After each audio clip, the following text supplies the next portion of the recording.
What's up, y'all? So I wanted to read something really quick from this book called Sacred Influence by Gary Thomas, and it's how God uses wives to shape the souls of their husbands.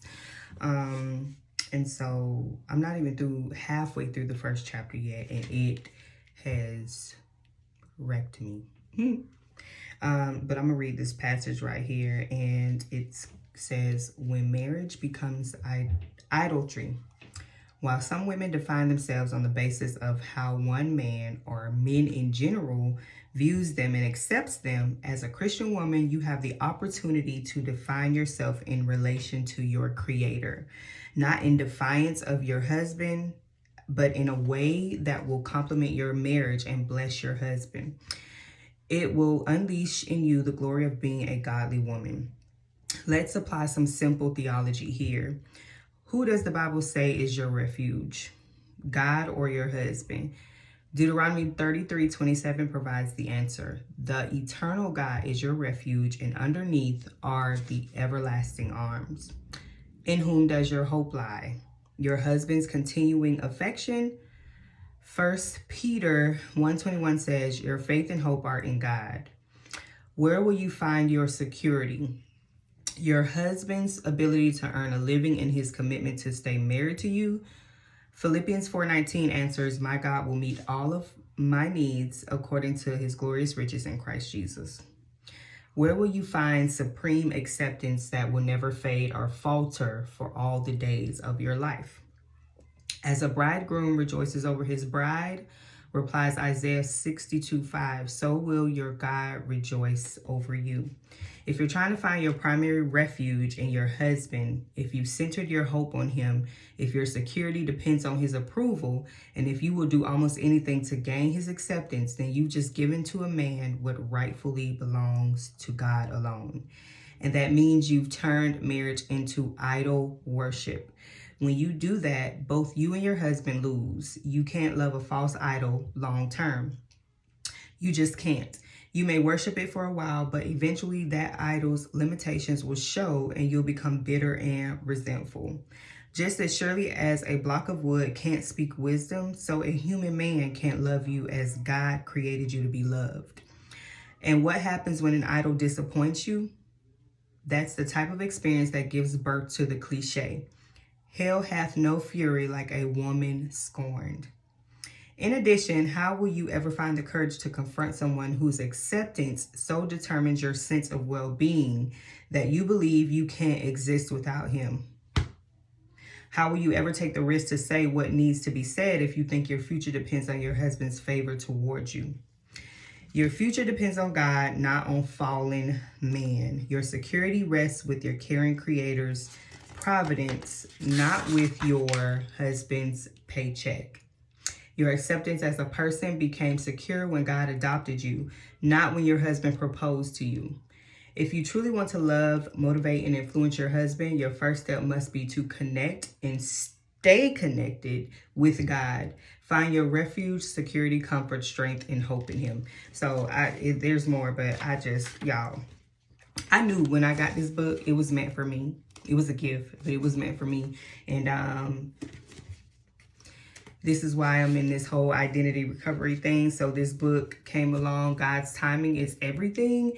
And instead of me always trying to run away from my husband, saying I don't want to be with him no more, separate, divorce, or whatever the case may be, I knew that there was something deeper that needed to be worked out in me, and only God could do it first. So I had put all of me, all of my trust, all of my security, all of everything into my marriage, and just depending on my husband to fulfill something for me. So I have a story about how we got married, but I'll talk about that. I'll actually post that. I'll do that as the next YouTube video. So y'all look out for that. But I'll talk about how I got married and how my marriage, when I went to my husband, first of all, he didn't propose to me. I went to him and I said, let's get married. And then now over the years, I've realized that it was out of my own insecurities, my lack of love, and I was just looking for man to fill that void for me. So I'm going to talk about that on my channel.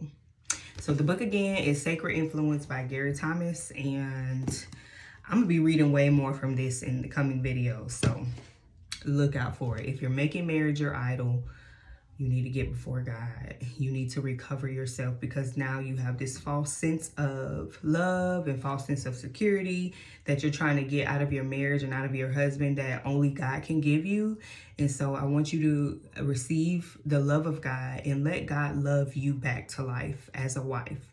Instead of trying to leave or trying to run because of your own internal mess and through your healing process, it doesn't necessarily mean that you need to separate from your husband, but there are going to be a lot of things that are going to be highlighted through your healing process where you feel like, oh my God, I got to get out of this marriage.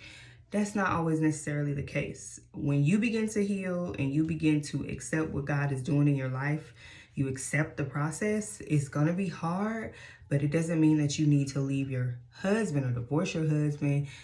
Because as you heal and you allow God to love you and recover you, what do you think is going to happen for your husband? Because if you're in a position like me, I knew that I was responding to my husband in my marriage in the way that I just read, also from like my insecurities, my mess, places where I needed to heal.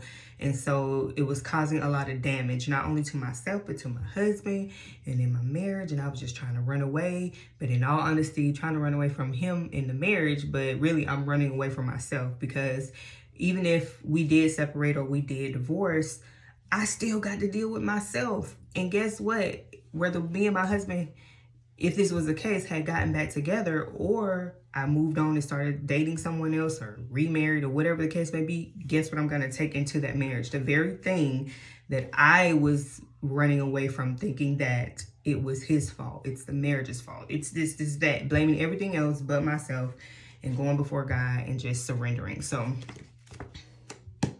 Sacred Influence. This is a heart wrecker. I'm telling y'all, it's deep. So look out for more videos from this book, and be sure to subscribe to my YouTube channel, because I'll be talking a lot about my journey in identity recovery as a wife. And I look forward to seeing y'all.